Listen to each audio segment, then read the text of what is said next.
Dans l'ombre du tyran, un enfant naquit. Par l'eau du Nil, Allah le protégea et le conduisit. Voici la première partie de l'histoire du prophète Moussa.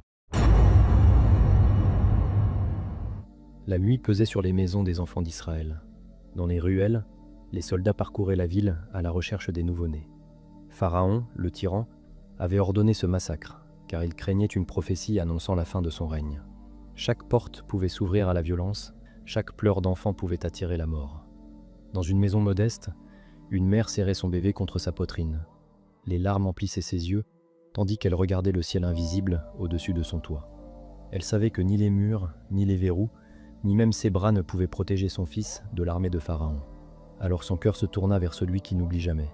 Allah lui inspira « Allaite-le, mais si tu crains pour lui, dépose-le dans le fleuve. N'aie pas peur, et ne sois pas triste. Nous te le rendrons, et nous ferons de lui un messager. » Apaisée, elle plaça l'enfant dans un coffre tressé d'osier, le recouvrit de linge et sortit vers le Nil. La lune éclairait l'eau, et les roseaux semblaient se pencher en prière. Le courant emporta le panier, doucement, comme guidé par une main invisible.